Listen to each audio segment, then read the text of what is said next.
Puji Tuhan, Shalom. Selamat berjumpa kembali dalam Renungan Sejenak pada kesempatan ini. Renungan Sejenak pada hari ini saya ambil dari kitab Kejadian, pasal 13 ayat yang pertama sampai dengan ayat 18, tapi saya hanya membaca ayat 1 sampai dengan ayat 4. Demikian bunyi firman Allah. Maka pergilah Abram dari Mesir ke tanah Negeb dengan istrinya dan segala kepunyaannya, dan Lot pun bersama-sama dengan dia. Adapun Abram sangat kaya, bahkan banyak ternak, perak, dan emas. Ia berjalan dari tempat persinggahan ke tempat persinggahan, dari tanah Negeb sampai dekat Betel, di mana kemahnya mula-mula berdiri antara Betel dan Ai, ke tempat mezbah yang dibuatnya dahulu di sana. Disitulah Abram memanggil nama Tuhan. Judul renungan yang saya sampaikan pada kesempatan ini adalah Anda orang kaya apa? Saudara-saudara, kekayaan bukan segala-galanya. Sekalipun kita perlu kekayaan atau kita butuh kekayaan. Kaya akan materi hanya sementara di dunia. Namun, kaya secara rohani berdampak sampai selama-lamanya. Berdampak di bumi maupun di sorga. Ada banyak orang yang tidak kaya secara materi, tetapi mereka kaya akan kemurahan hati. Mereka kaya akan kebaikan hati. Mereka kaya akan hati yang suka memberi. Mereka kaya akan hati yang suka melayani dan sebagainya. Jadi, jangan hanya terobsesi dengan kekayaan secara materi semata. Namun, kita juga harus mengupayakan supaya baik kekayaan secara materi maupun kekayaan secara rohani, kita harus seimbang memiliki semuanya itu. Bapak, Ibu, Saudara-saudara yang dikasih dalam Tuhan Yesus, kekayaan terbesar yang dimiliki oleh orang-orang Kristen adalah Tuhan Yesus Kristus. Karena di dalam Dia atau di dalam Yesus tersedia segala sesuatu yang kita butuhkan, baik kebutuhan yang bersifat jasmani maupun kebutuhan yang bersifat rohani.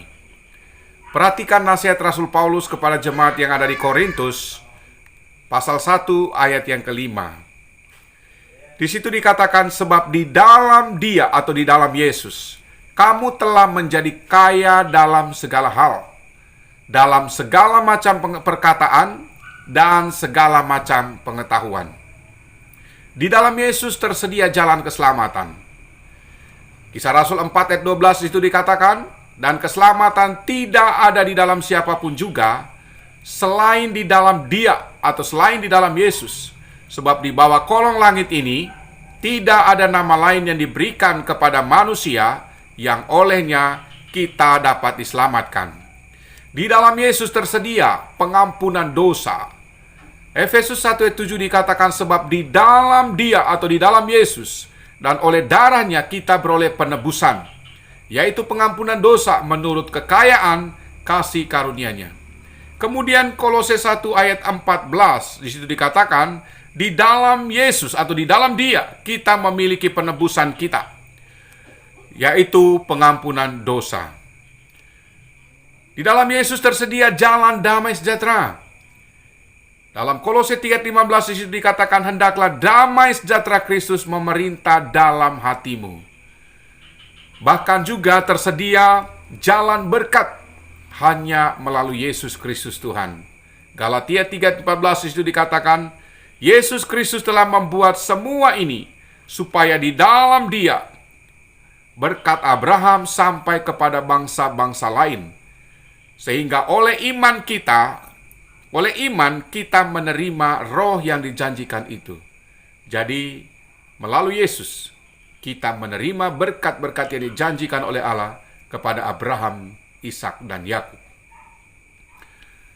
Saudara-saudara, Abraham dikenal sebagai orang yang sangat kaya. Karena Allah sudah berjanji bahwa Allah akan memberkatinya. Dan melalui Abraham, bangsa-bangsa diberkati. Artinya, Abraham diberkati untuk menjadi berkat. Sekalipun Abraham semakin kaya, Namun Abraham tetap menyembah Tuhan. Abraham tetap beribadah kepada Tuhan. Abraham tetap melaksanakan misi Allah. Pesan untuk kita melalui renungan ini adalah, ingat bahwa tujuan Tuhan memberkati kita adalah untuk menjadi berkat bagi pelayanan dan bagi orang lain.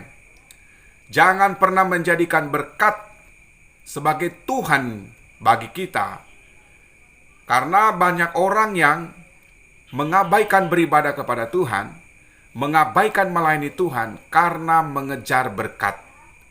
Ingatlah apa yang dikatakan oleh Tuhan di dalam Amsal pasal 10 ayat 22. Di situ dikatakan, berkat Tuhanlah yang menjadikan kaya, susah payah tidak akan menambahinya. Perhatikan artikel berikut ini. Kalau kekayaan itu datang karena kerja keras, seharusnya kuli bangunan adalah orang yang paling kaya. Kalau kekayaan datang karena banyaknya waktu kerja, maka seharusnya warung-warung kopi yang buka 24 jam bisa mengalahkan McDonald, bisa mengalahkan KFC, bisa mengalahkan BFC, dan sebagainya. Kalau kekayaan itu datang karena kepintaran, seharusnya guru-guru atau dosen-dosen adalah orang yang paling kaya. Kalau kekayaan itu datang karena pangkat, seharusnya presiden, Kapolri, Panglima TNI adalah orang yang paling kaya. Tetapi kita melihat bahwa, kembali kepada firman Tuhan tadi, berkat Tuhanlah yang menjadikan kita kaya.